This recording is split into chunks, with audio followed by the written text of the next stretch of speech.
कैसे आप सभी, आई होप आप सभी बहुत अच्छे होंगे।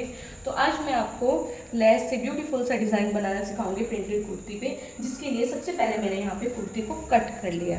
कुर्ती कट करने के बाद में मैंने यहाँ पे जो फैब्रिक है वो सीधा करके बिछाया है, उल्टे की साइड निशान है और इस तरह से सीधे करके बिछा लिया। अब मैं यहाँ पे निशान लगाऊंगी 6 इंच का, 6 इंच का यहाँ पे निशान लगाऊंगी और 6 इंच का ही मतलब ऐसे सीधा करते करते ये 2-3 निशान लगा लूँगी। और ये निशान लगाऊंगी मैं, जो हमारी कुर्ती की लेंथ है वो हमारी तैयार है 45 इंच के 44 इंच के करीब हमारी तैयार है। तो मैं उससे इसको थोड़ा सा ऊपर रखूँगी, तो मैं यहाँ पे रखूँगी इस निशान को 41 इंच पे। अब मैं इसको जो हमने निशान लगाए हैं उसको मैं सीधा कर लूँगी। तो यहाँ पे हमने 6 इंच का निशान लगाया था। आप इस पे प्रॉपर पूरी पे भी 2-3 निशान लगा सकते हो। मैं 2 निशान की हेल्प से ही इसको प्रॉपर सीधा कर लूँगी। और निशान सीधा करने की टेक्निक ये है कि जो आपने निशान लगाया है उस पर बिल्कुल आपका स्केल सीधा होना चाहिए, उससे क्या आपको बिल्कुल सीधी लाइन मिलेगी। तो ये मैं यहाँ तक बिल्कुल सीधा निशान लगा लिया है। बस इसको आपने स्केल को बिल्कुल सीधा रखना है। और ये देखो इतना निशान पहले लगा हुआ है, उसके बाद मैं आगे इसको बढ़ा के निशान सही कर रही हूँ, सीधा कर रही हूँ। तो ये हमने यहाँ तक निशान सीधा कर लिया है, ठीक है। ये निशान सीधा करने के बाद में अब हम यहाँ पे जो हमने यहाँ पे निशान लगाया था कुर्ती की लेंथ का, इसको भी हम ऐसे सीधा कर लेंगे। तो ये हमने एंड तक सीधा नहीं करना है निशान, ये वाला सिर्फ हमने इतना ही सीधा करना है, ठीक है अभी के लिए तो। और ये वाला हो गया हमारा सीधा। इसके साथ में हम यहाँ से अब मेजर करेंगे 1 इंच। तो यहाँ पे हम 1 इंच का निशान लगाएंगे और यहाँ पर भी हम 1 इंच का निशान लगाएंगे और नीचे की साइड भी हम 1 इंच का निशान लगाएंगे, ठीक है। अब इन निशान को भी हम जैसे हमने पहले वाले निशान सीधे करे थे वैसे ही सीधे कर लेंगे। तो सबसे पहले हम ये वाला करेंगे, तो ये वाला दोबारा से हमने प्रॉपर सीधा नहीं करना है, ठीक है। और ये हम यहाँ से उस वाले निशान को भी सीधा कर लेंगे। हमारी जो ड्राफ्टिंग है वो कंप्लीट हो चुकी है, ठीक है। अब हम इसके लिए जो हमने पैच बनाया था, पैच की कटिंग करेंगे। पैच कट करने के लिए मैंने यहाँ पे पेस्टिंग बुकरम ली है। यहाँ पे आप पेस्टिंग पेपर भी ले सकते हो और नॉर्मल वाली बुकरम भी ले सकते हो। तो यहाँ पे हम निशान लगाएंगे 3 इंच का। यहाँ पे आप किसी भी शेप में कट कर सकते हो पैच, ठीक है। तो यहाँ पे भी हम लंबाई भी हमने इसकी 3 इंच लेनी है और चौड़ाई भी 3 इंच लेनी है। निशान लगा के हम इसको उसी शेप में कट कर देंगे। तो ये हमारा यहाँ पे निशान लग चुका है और इसको सीधा करके इसकी हम कटिंग करेंगे।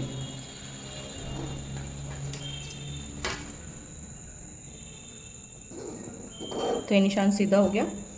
इसकी कटिंग करने के बाद इसको हम फैब्रिक पे चिपका देंगे। तो मेरे पास यहाँ पे जैसे सूट होते हैं, ये बहुत इंपॉर्टेंट चीज़ है, ये आपने सुननी है। तो जो हमारे सूट होते हैं, सूट में से हमारा कपड़ा बच जाता है। तो कपड़ा हमारा कहाँ से बचता है, जैसे कि हमारे शोल्डर में से कपड़ा कट होता है। तो ये मेरा जो सूट था उसमें से बचा हुआ है फैब्रिक। ये जब हम आर्म होल कट करते हैं तो तब कपड़ा निकलता है, गला कट करते हैं तब निकल जाता है। तो ऐसे ऐसे पीस आपको बचा के रखने चाहिए, क्योंकि ये ऐसे ऐसे छोटे छोटे पैच बनाने में बहुत काम आते हैं। तो मेरे पास ये काफ़ी सारी एक पोटली है जिसमें कत्तर है, उसमें ये पड़ा हुआ था। तो अभी ये डिज़ाइनिंग के लिए काम आ गया। तो अभी हम इसको इस पर चिपका देंगे। तो यहाँ पे कपड़े को अच्छे से प्रेस कर दिया है मैंने पहले। उसके बाद ये आपने ध्यान रखना है कि पहले अगर कपड़ा आपका जो सलवट हो कपड़े में, तो पहले कपड़े की सलवट खोल के अच्छे से प्रेस करके उसके बाद ही पैच चिपकाए, इससे फिनिशिंग अच्छी आएगी, वरना फिनिशिंग नहीं आएगी। तो यहाँ पे ये देखो अच्छी तरीके से इसको मैंने चिपका लिया है फैब्रिक पे। अब हम इसकी कटिंग करेंगे। हम यहाँ पे इसकी कटिंग करेंगे। तो यहाँ पे हम इसमें आधा इंच होता है जो उतना कपड़ा यहाँ पे बराबर बराबर में छोड़ देंगे। आधे से थोड़ा कम भी छोड़ सकते हो, ठीक है। अगर मान लो आप 2 भी बना रहे हो, एक में से इजीली 2 पैच बन जाते हैं जो हमारा ये फैब्रिक बचता है। तो यहाँ पे हम चारों तरफ ऐसे आधा इंच के करीब कपड़ा छोड़ रहे हैं कटिंग करते हुए। जो हमारा पैच है बन के रेडी है। इसको हम ऐसे फोल्ड करेंगे, ठीक है, और फिर इसकी डिज़ाइनिंग करेंगे। तो अब हम इस कुर्ती की स्टिचिंग करेंगे। यहाँ पे हम सबसे पहले इस पैच को रेडी करेंगे। पैच को रेडी करने के लिए हम यहाँ पे जो हमारी कुर्ती के मैच का कलर था, जो थ्रेड था, उसको लेंगे, ठीक है। उसको लेने के बाद में जो भी हमारा जो धागा हमारा पूरा पूरा हो, फैब्रिक पे ज़्यादा ना हो, एक्स्ट्रा ना हो, तो ऐसे एक बार मेज़र कर लेंगे, ठीक है। जितना भी हमारा, थोड़ा एक्स्ट्रा ही लेके चलेंगे, उसको मेज़र करने के बाद में उतना ही हम धागा नाप लेंगे, ठीक है।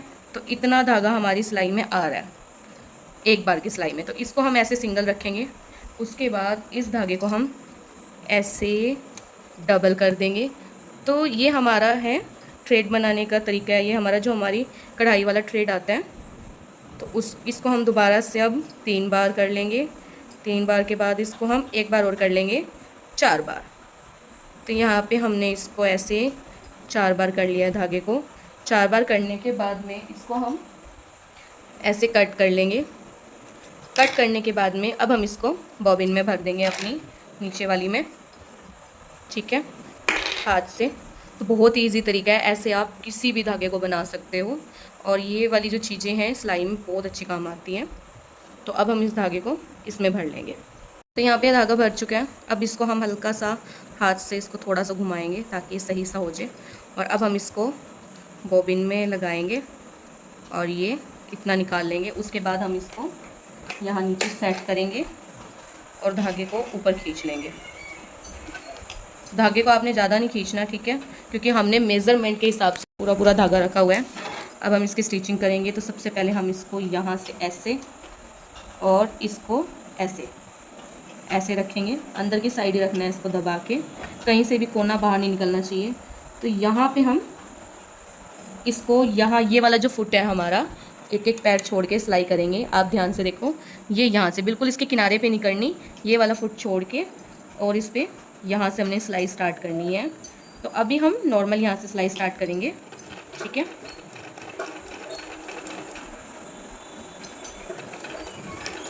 और इसको यहाँ पे एंड तक लेके नहीं आना, हमने वहीं पे रोकनी है नीडल।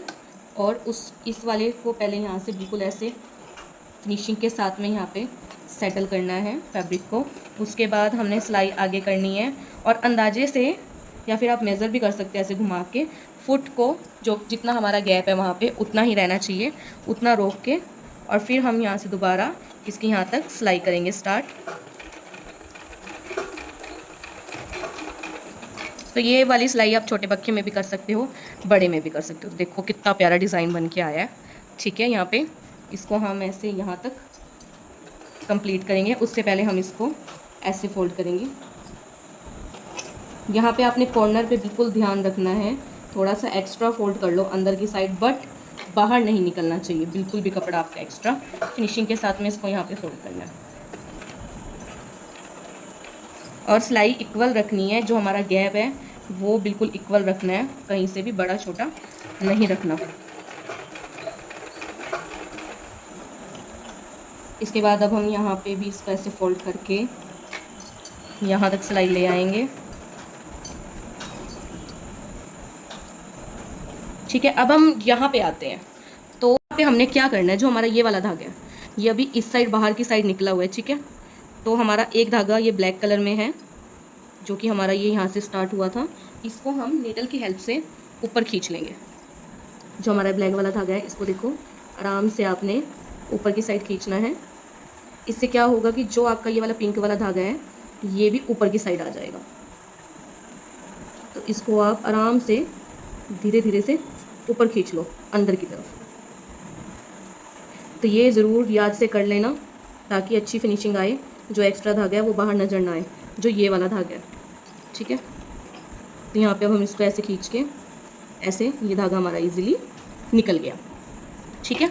अब यहाँ पे इसको हम ऐसे करेंगे और सिलाई जहाँ से हमने स्टार्ट की थी वहाँ पे आके रोकेंगे।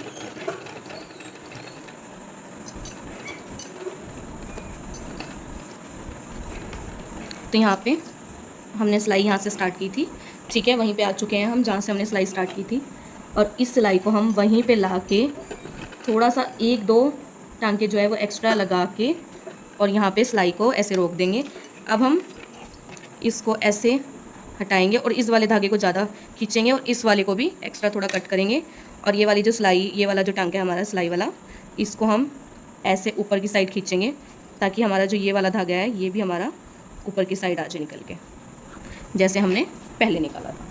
यहाँ पे देख सकते हो कि मैंने दोनों तरफ से जो हमारे शुरुआत में धागे थे दोनों के दोनों बाहर निकाल लिए हैं पीछे की साइड। अब हम जो एक्स्ट्रा धागे हैं हल्का हल्का उन्हें छोड़ के इसकी ऐसे कटिंग कर देंगे। थोड़ा सा जो दूसरे वाला धागा है वो निकालने में थोड़ी सी मतलब मुश्किल होगी क्योंकि यहाँ पे आके डबल हो जाता है। ठीक है, तो यहाँ पे मैंने इसको ऐसे कर लिया है। आप चाहो तो कुछ और भी डिज़ाइन इसके अंदर बना सकते हो। ठीक है, तो यहाँ पे जो एक्स्ट्रा कपड़ा है, एक्स्ट्रा फैब्रिक है, इसको आप कट कर सकते हो या फिर एज इट इज़ छोड़ भी सकते हो। अगर आप इसको कट करोगे तो फिनिशिंग थोड़ी सी ज़्यादा आती है। तो अब हम इसको कुर्ती पे लगाएंगे। हमने कुर्ती को ऐसे खोल लिया है। खोलने के बाद में लेस लगाने से सबसे पहले इसको हम बिल्कुल ऐसे सेट करके रखेंगे ताकि हमारे जो निशान है वो बिल्कुल सीधे रहे, टेढ़े मेढ़े ना हो। और उसके बीच में इसको ऐसे बिल्कुल अच्छी तरीके से सेट करके रखेंगे, ये 2 इंच के बिल्कुल बीच में। और यहाँ पे भी ये जो हमारे 2 लाइन है मतलब 1 इंच के बीच में है, तो इन दोनों के बीच में हम इसको ऐसे बिल्कुल टिका के अच्छी तरीके से रखेंगे। और इसके यहाँ पे हम पिन लगा लेंगे बीच में ताकि हमारा हिले ना। अगर आपके पास पिन नहीं है तो सुई से कच्चा कर लें। ठीक है, ये करना ज़रूरी है ताकि हमारी प्रॉपर अच्छी तरीके से फिनिशिंग आए कुर्ती में। तो यहाँ पे मैंने इसको ऐसे सेट करके रख लिया है। अब मैं इसके चारों तरफ सिलाई लगाऊंगी। यहाँ पे हम इसको बिल्कुल ऐसे यहाँ पे हाथ की मदद से बिल्कुल दबा के इसको प्रेस करके, हाथ से मतलब दबा के, प्रेस करने का मतलब है दबा के, यहाँ से इसको ऐसे रखेंगे और बिल्कुल किनारे किनारे पे इसकी सिलाई लगा देंगे। तो जो अब हम सिलाई लगाएंगे वो हम इसी के मैचिंग के धागे से लगाएंगे, यानी कि ब्लैक कलर के धागे से ही यहाँ पे सिलाई लगाएंगे।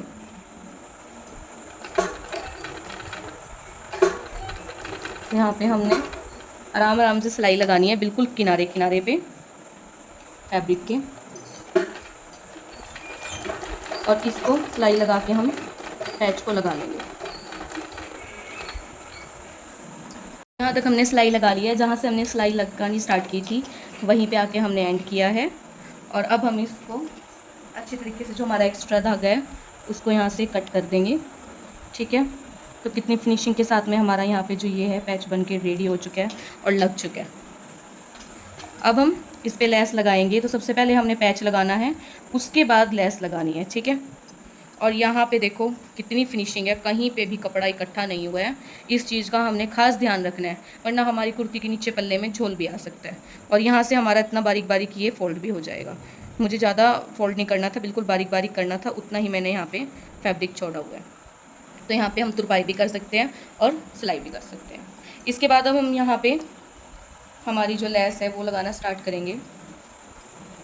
तो यहाँ पे हमने लेस ले ली है, यहाँ से स्टार्ट करनी है लेस लगानी। यहाँ पे हमने दूसरी वाली जो हमारी लेस है वो भी हम एंड तक लगा देंगे। तो यहाँ पे हमने फर्स्ट वाली लेस भी लगा ली थी, अब ये सेकंड वाली है। तो इस पे यहाँ पे आपने ये सिलाई कैसे ख़त्म करनी है, ये चीज़ यहाँ पे मेन है। तो सबसे पहले आपने इस वाली लेस को ऐसे एक्स्ट्रा कट करना है। ठीक है, कट करने के बाद में इसको इसी के डिज़ाइन के हिसाब से इसको ऐसे यहाँ पे हम फोल्ड कर देंगे अंदर की तरफ, बिल्कुल फिनिशिंग के साथ में फोल्ड करना है आपने। और यहाँ पे सिलाई बिल्कुल पक्की कर देंगे। यहाँ पे आपने डबल सिलाई करनी है ताकि हमारी जो ये लेस है उधड़े ना। ठीक है, तो यहाँ तक हमारी फर्स्ट वाली जो है और सेकंड वाली दोनों यहाँ पे कंप्लीट हो चुकी है लग के। और एक ध्यान में इसमें आपने यही रखना है कि जो आपने निशान लगाया है उसी निशान पे आपने ये रख के लेस और मशीन चलानी है। निशान से इधर उधर नहीं होनी चाहिए टेढ़ी मेढ़ी, वरना इतनी अच्छी फिनिशिंग नहीं आएगी जैसे ये अभी आई हुई है यहाँ पे। ठीक है, तो अभी हम इस पर जो हमारा ये वाला साइड था यहाँ पे, तो यहाँ पे हमने सिर्फ इतना ही निशान लगा था हमारा। ये वाला निशान पहले हम यहाँ पे बिल्कुल सीधा कर लेंगे, सीधा सीधा कर लेंगे इन दोनों निशान को। उसके बाद यहाँ से हम लेस लगाना स्टार्ट करेंगे। तो यहाँ पे हमने ये दोनों निशान भी बिल्कुल सीधे कर लिए हैं। अब इनको सीधा करने के बाद में हमने यहाँ से ये लगानी स्टार्ट करनी है लेस। तो यहाँ से हमने पहले लेस को ऐसे अंदर फोल्ड करना है। ठीक है, इस तरीके से बहुत ईजी तरीके से ये हो जाती है और फिनिशिंग भी अच्छी आती है। और इसको यहाँ पे रखना है बिल्कुल अच्छी तरीके से फोल्ड करके। ये जो डिज़ाइन है डिज़ाइन से मैच होना चाहिए। और इसको यहाँ पे रख के हम यहाँ से पक्की सिलाई लगा के इसको यहाँ से लगाना स्टार्ट करेंगे।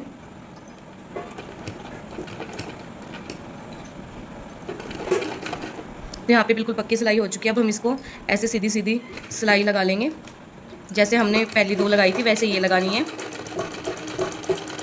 और इसको जहाँ तक हमारा एंड तक निशान है वहाँ तक इसको लगा के कट कर लेंगे, और सेकंड वाली भी हम ऐसे ही लगा लेंगे। यहाँ पे हमारी नीचे वाली भी दोनों लेस लग चुकी है, ठीक है, बिल्कुल इक्वल लगी है जो हमारा निशान था, और ये यहाँ वाली भी लग चुकी है।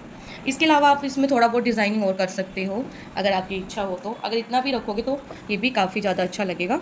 और यहाँ पे मैंने इसको थोड़ा नीचे ही लगाया हुआ है, यहाँ से मेरी इतनी कुर्ती फोल्ड हो जाएगी तो मैं यहाँ से तुरपाई करूँगी, सिलाई नहीं लगाऊँगी। अगर यहाँ पर हम सिलाई लगाते हैं तो यहाँ पर हमारे इस वाले जो ये हमने पैच लगाया इस पर दूसरी वाली जो रील है उसका धागा दिखाई देगा, वो अच्छा नहीं लगेगा। और अगर आप चाहो तो इसको थोड़ा सा ऊपर भी कर सकते हो पैच को, जैसे मैंने बिल्कुल नीचे लगाया हुआ है, आप इसको थोड़ा सा ऊपर करके भी लगा सकते हो। अब हम इसके नेक पे लगाएंगे लेस। जो नेक का डिज़ाइन है, सबसे पहले आपने उरे पट्टी लगा रहे हो या फिर जिस भी डिज़ाइन में आप नेक बना रहे हो उस डिज़ाइन में नेक बना लो। उसके बाद में अब हम यहाँ पे नेक को ऐसे करेंगे, डबल करके इसको बीचों बीच इस पर निशान लगा लेंगे जो कि मैंने पहले से ही लगाया हुआ है, ठीक है।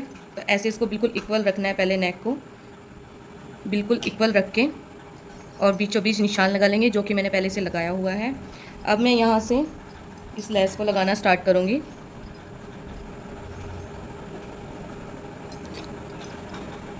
तो यहाँ से लगाते हुए हम सीधी सीधी सिलाई करनी है यहाँ से हमने, और इसको जो हमारी लेस है बिल्कुल गोलाई में लेके चलना है लेस को।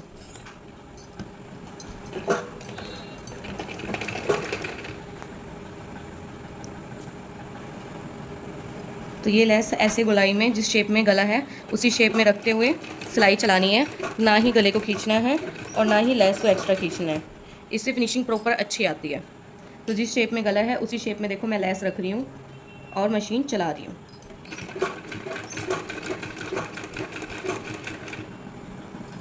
ठीक है, तो इसको धीरे धीरे करके आपने यहाँ तक लगाना है जहाँ तक निशान है, और जहाँ पे निशान है वहाँ पे आके आपने मशीन को रोक लेना है।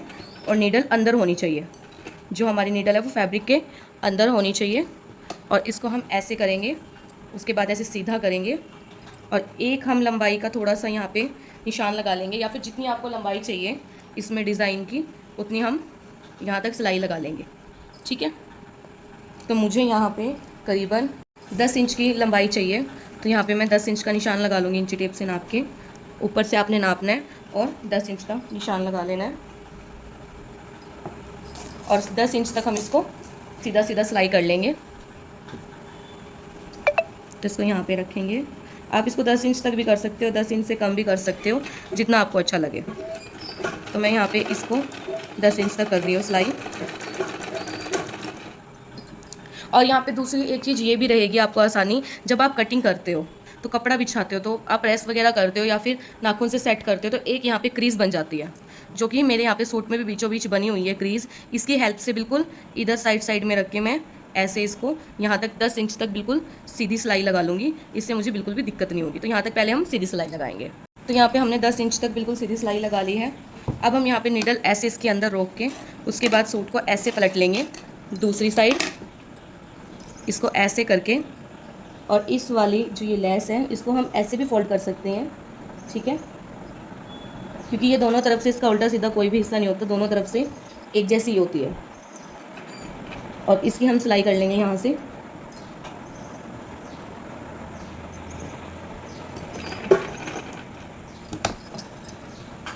और इसको डिज़ाइन को ऐसे मैच करते हुए ऐसे इस पर हम सीधी सीधी सिलाई कर लेंगे। जैसे हमने उस साइड से लगाई है गले पे, वैसे ही हम इसको भी बिल्कुल प्रॉपर गले तक कवर कर लेंगे। तो ये हमने मैच कर करके रखनी है, अटैच होनी चाहिए ये एक दूसरे से। आप इसमें थोड़ा बहुत गैप भी रख सकते हो, बट जैसे मैंने अटैच करके रखी हुई है इससे डिज़ाइन भी बन रहा है। और हाँ, इसमें सिलाई आपने बिल्कुल लेस के बीचों बीच लगानी है, किनारे पे नहीं लगानी। इस चीज़ का आपने ध्यान रखना है। जैसे ये लेस है तो उसके बीच बीच में लगानी है, ऐसे किनारे पे नहीं लगानी। तो हम यहाँ तक आ चुके हैं। अब हम इसको ऐसे पलट लेंगे लेस को सीधा ही, और यहाँ से यहाँ पे भी लगा लेंगे, और ये एंड तक लगा के इस गले को हम कंप्लीट कर लेंगे। तो यहाँ पे हमारा जो गला है उस पर भी लेस लग चुकी है। गला हमारा बनके तैयार है। ठीक है, तो मिलते हैं नेक्स्ट ऐसी ही दूसरी वीडियो में।